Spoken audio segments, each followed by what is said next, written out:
As a society, we believe in doing and striving to gain more from life. But despite achieving much, something still seems to be missing and eluding us. Perhaps that's because we have not allowed enough being to enter our lives. I love dancing, but have been bluntly told that I am a lousy dancer. Yet, I have also been told that what I have mastered is the dance of doing and being in my life. And that is what I would like to share with you today. Hi, I'm Dr. Saroj Dubey, a gastroenterologist and author, and would like to offer some tips about how we can bring about being as well as doing in our busy lives. I have written a book, Say Yes to the Present Moment, which talks about this and much more. But let us first see what being is all about. Being can be considered to be a more expansive and effortless way of living, which is characterized by acceptance, intuition, feeling, and allowing, rather than just by rationalizing and thinking, which is the hallmark of the doing mode. There is a willingness to explore the unknown and an attitude of the beginner's mind. I will be briefly offering 6 strategies which have helped me most to shift into the being mode. And all of these have been backed by scientific data. Let's talk about presence first. And this is in fact common to all the strategies. Presence or mindfulness is being aware of the present moment as it is, non-judgmentally. Most of the time, however, we are so wrapped in our thoughts and worries that we go about the day in an autopilot mechanical mode. And when we become more aware and present, we are using this moment as an end by itself and not just as a stepping stone to some other moment. Mind wandering and mindlessness is in fact an epidemic. And there was a famous Harvard study which showed that up to 47% of people surveyed confessed to having distracted, stressful thoughts. And in fact, the topic was, a wandering mind is an unhappy mind. So it pays to be more aware and present. And it has been shown to increase our focus, productivity, creativity, and overall happiness. We can become more present by using formal breathing and mindfulness techniques. For the busy, an extremely useful way is to use your senses fully. The senses of seeing, hearing, touching, tasting, and smelling. They bring us back into presence and ground us to this moment. Sipping a cup of tea in awareness immediately can bring you into presence. The next is niksen. In our fast-paced, furious lives, what we need more than anything else is time to do nothing. The Dutch have a beautiful way of describing this, which is niksen, the art of doing nothing. It can be considered as using one's time and energy to just sit, idle, gaze about, and be. It is compared to a car whose engine is on but not moving. And before you think that this is an inefficient way, let me tell you that it is an extremely efficient way, and it helps reduce stress and burnout and increases our joy, enthusiasm, and productivity. And this niksen time is sacred. Not that seeing you sit alone in that corner, your spouse may say, कि खाली ही तो बैठे हो, इससे अच्छा जाके सब्जी ले आओ. Niksen is not just about sitting. It can be about taking a leisurely stroll or walk. And we can create a niksen space in our home which is some place where we just be. This is my niksen space, where people often find me either just meditating or sitting about, and we can create our own space. We have all heard about FOMO, the fear of missing out. But what is most needed is JOMO, the joy of missing out. We need to cherish these moments of non-doing where we have no particular destination to arrive at. The third strategy is space. If I ask all of you to take a look around this hall, most will notice the people, objects, and furniture. But not too many will be aware of the space which allows this room to be. Why is space so important?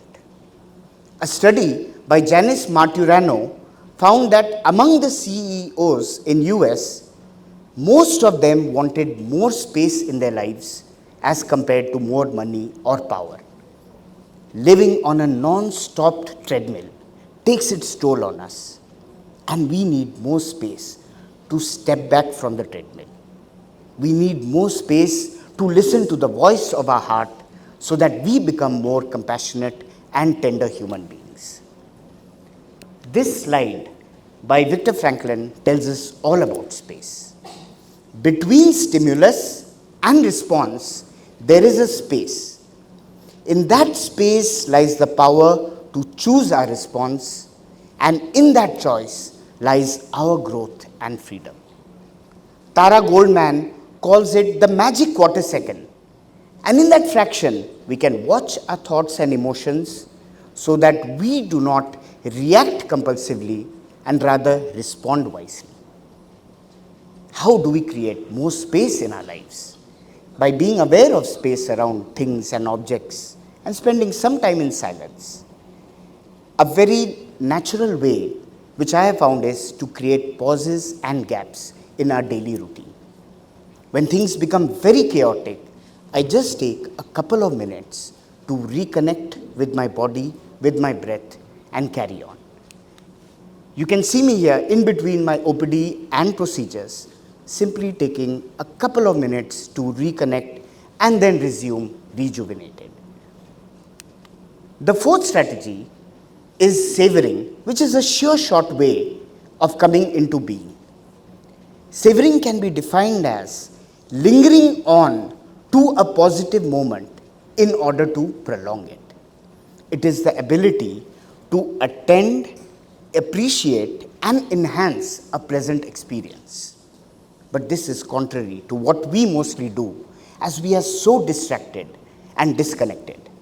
It is imperative that we learn to practice relishing and savoring the pleasant moments of the day, like just basking in a task well done or savoring a tasty snack. Rick Hansen, the neuropsychologist, talks about the negativity bias, where the mind is like Velcro for negative experience and Teflon for positive experience.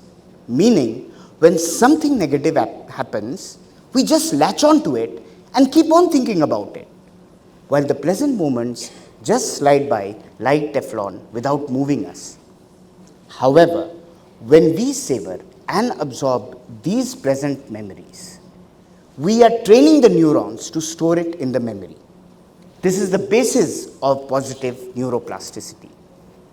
So the next time you come across something pleasurable along the way, which can be the fragrance of perfume or the warmth of the early morning sun, the feeling of breeze against your skin, just pause for a second. Take it in completely and absorb it before moving on. These extra few minutes can make a tremendous impact on your day. Let's talk about awe. Awe is a sense of aliveness and expansiveness in the face of something vast and majestic. We normally reserve it to talk about exotic beauty like the Taj or Niagara Falls. But actually, awe and wonder is all around us if we notice. I too trained myself to observe awe and wonder in the most ordinary moments.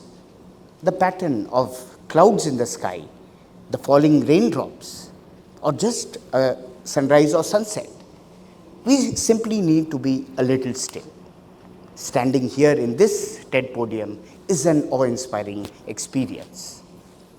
Dashiell Keltner, author of Awe, talks about the moral beauty of awe, where we experience awe in the face of extreme courage, tender compassion, overwhelming awe, overwhelming odds, and the underdogs. We heard a speaker who talked about his journey with spinal muscle atrophy, that is, having the equivalent of awe or goosebumps. There is a lot of study showing that awe is great for our hearts and for our immune system. It increases our longevity, it makes us inspired and rise up above ourselves. The transformative power of everyday awe is indeed uplifting. The last strategy is in fact the most exciting, which is flow. Do you recall a situation where you were so absorbed and enthralled in some activity that you lost all sense of time and place? It may be reading, drama, games, or anything. There is a word to it which is flow, coined by the famous psychologist Mihaly Csikszentmihalyi. There is a lot of intrigue about flow because it is supposed to be the reason behind peak performance and a peak sense of being. Sportsmen have always known it by the term being in the zone. And if you recall, Yuvraj Singh's 6 sixes in the T20 World Cup, you know exactly what I am talking about. There are many triggers of flow, among which the most important is getting out of the way. Yes, that you who seems to be judging and comparing seems to dissolve, allowing flow to just unfold magically. But don't think that flow is just for musicians and artists. We all experience it, but may not be aware of it. When I realized that I got into flow while dancing, I stopped bothering about what people told me, and I made more time for it. Here you can see me making a fool of myself, but enjoying myself thoroughly. What is it that brings flow into your lives? Just be aware of it, aware of the triggers of flow. It could be adventure, gardening, music, or surgery. Carve out more time in your schedule, and you'll see how your days are filled with enthusiasm and joy. The strategies which I have talked about are extremely simple yet practical. You may be a busy CEO, a leader, a homemaker, or a student, but you can easily incorporate it. We need to reclaim our lives. We need to reclaim our joy. We need more awe and wonder in our daily lives to have some space and step back and savor the beautiful moments all around us, so that life becomes one big flow and we engage deeply with each moment and say yes to the present moment. Doing is extremely important, but we just need to have that mix of being and doing so that it becomes a seamless dance, the cha-cha-cha of being and doing. I'll leave you with the following words by Joseph Campbell. We are so engaged in things of outer value that we forget the inner value, the rapture that is associated with being alive. And that's what it's all about. Thank you.